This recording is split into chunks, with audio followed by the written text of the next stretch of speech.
The next act is actually an expert on the comedy industry, and he's going to come and talk to you with a Q&A session.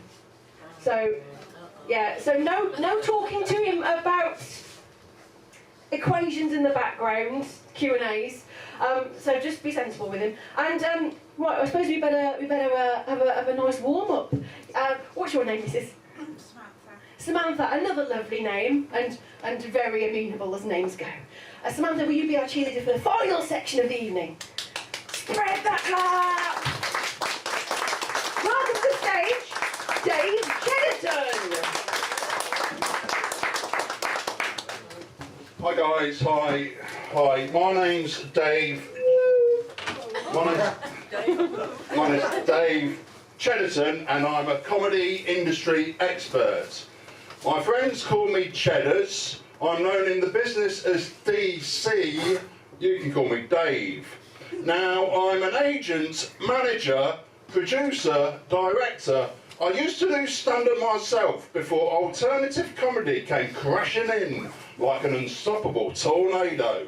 And I thought, I don't understand it, but by God, I know how to market it. It was an incredible time. There was people like the unforgettable, God bless him, Rich Mail, Andy Edmondson, Alexander Sale.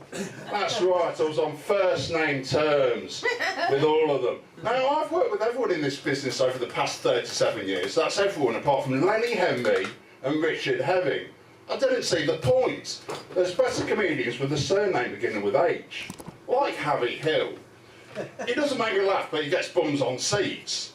He shifts units. That's what it's all about. Now, as it's been explained, I'm going to take questions from you about any of your favourite comedians from the past 37 years. I do British, I don't do American, just go there on my holidays to Florida with the family. Lovely, love it. Get away from it all. But don't. That's right. Don't worry if you don't have any questions, because I've got backup. I've got some anecdotes, got some wonderful anecdotes from my 37 years in the business. I've got a wonderful anecdote about the comedian Bill Hicks. I know some of you may know he's American, but he actually had a big break in the UK, and I was there. I've also got a wonderful story about Keith Harris, the ventriloquist who sadly passed away last year. Good old Keith. And I can also tell you about how I came up with the idea of Russell Howard's Good News. So, ladies and gentlemen of Market Harbour, if you have any questions, please raise your hand. Oh yes, sir, yes. Was Bobby Davro funny? Was Bobby Davro funny? Yes, he was. Funny guy, Bobby. Good at the impressions. Are you a fan? Well, it doesn't sound like you are. No, I love him, absolutely. Oh, you do love him? So when you say, was he funny, are you saying a bit of chitter-chatter here, a bit less chitter-chatter? I'm fielding a question. Nice dog. So that's a border collie, isn't it? I'm a bit of an expert in those. I might field a question, but looks very fit, healthy, cooked coat. What's he? He's a Pedwich. Lovely. Bobby Davro. Yeah, should have seen him in the clubs when he was starting out, Bobby. Great rapport, great banter. That's his best. Yeah. Did you see him in the clubs early on? Yeah, lots. Which clubs? Lots of clubs. You didn't see him in the clubs. I booked him in. He was fantastic. Good old Bobby. People think he's lost his way, but he can still do a bit. So look out for Robert Davro. Okay. Any more? What happened to Hale and Pace? Gareth and Norman. Oh, then. Well, the thing is, they were on top of the game, weren't they? They had about 8 series of Hale and Pace on the B back in the day. Do you remember Hale and Pace? Yeah. No, they don't remember. They didn't make a mark. I mean, you're old enough. I mean, oh, sorry, I didn't. I'm up to date. Who remembers Gareth and Norman, Hale and Pace? Yeah. What happened? It did go a bit downhill. They had a big hit, actually, a big hit in the charts with the Stomp. Do you remember the Stomp? Yes. The Stomp was a big hit. Stomp. And sorry, what was it? Stonk. Stomp, sorry. I was involved. I've done so much, I can't remember what everything's called. But anyway, Stomp was a big hit, and that was I think it might have taken the Clash off #1, and then the public realised they'd taken the Clash off #1, and everyone turned against them. down the charts. Hale and Pace were gone. Gareth's working in a stationery firm, and Norman, they used to play doorman, didn't they? He's actually a doorman. Yeah, so there you are. Let's chitter chatter over here, please. Okay, naughty. Norman the doorman. Norman, oh yeah, that's funny though, it rhymes, isn't it? Yeah, that's very good. I could use that in my next Q&A. That's Basildon on Tuesday. Come down. See your work being used on stage, a lovely fella. Oh, what's his name? Henry. Henry, yeah. So I knew it was a man. Okay. So I knew you were border collie. Right, okay. Any more questions? Yeah, Ted Chippington. Ted Chippington, yes, of course. Who said that? Me. Oh, Ted Chippington, yes. In the dark over here. Yes, Ted Chippington was actually the influence on Stuart Lee. Stuart Lee started out from when he saw Ted Chippington. Sadly, Ted never hit the big time. Actually, let's do a straw poll. Who's heard of Ted Chippington? Yeah. You didn't even put your hand up. Did you? Doesn't make any sense whatsoever. Yeah. Ted Chippington, yeah, he used to do warm-up for a lot of bands in the 80s, and the crowds hated him. They'd say, "Get off, you." You know, I don't want to swear. Not my style, but he was actually quite a good comedian, Ted. And he had jokes were about Ted though, weren't they? Sorry? Most of his jokes revolved around being Ted though, didn't they?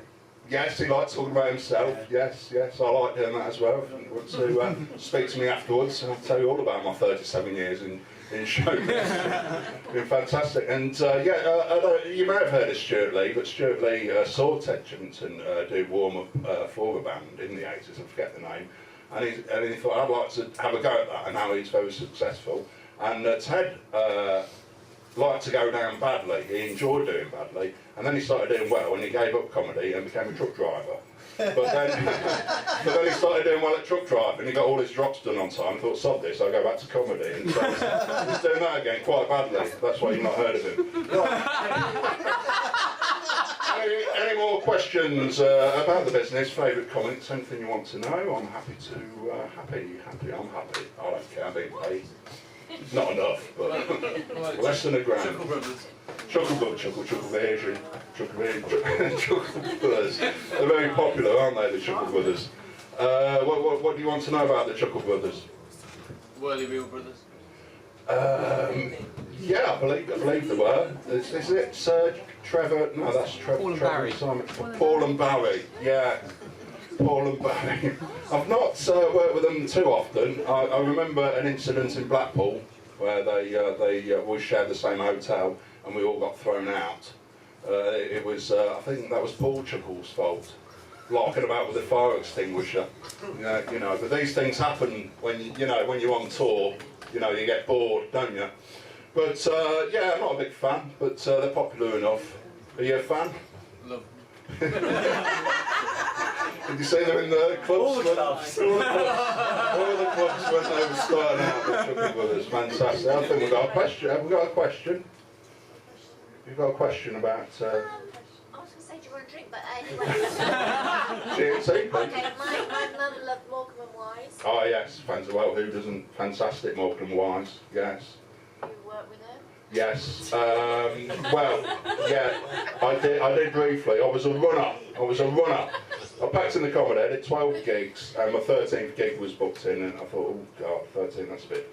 You know, I'm lucky, a bit superstitious, and I'd heard about dying on stage. I thought dying literally on stage, but apparently it didn't, and so I didn't do the gig, and But yeah, I got to work with Eric and Ernie briefly as a runner on the programme, and Eric, great fun. He did the old, and great improviser, and Ernie, he was a straight man, and you need that. You need the what's the word? The yin and yang. Yeah, and wonderful gentlemen, both of them. You'll be pleased to know. Not a great story, but that's my memory. Big fan of Luton Town was Eric. I don't know why. He was from Morecambe, but there you go. Doesn't make any sense to me. He was always saying to me, "Do you want to come down Kenilworth Road, Dave. So no thanks, Eric. That's me to put your next gig. Yes, sir.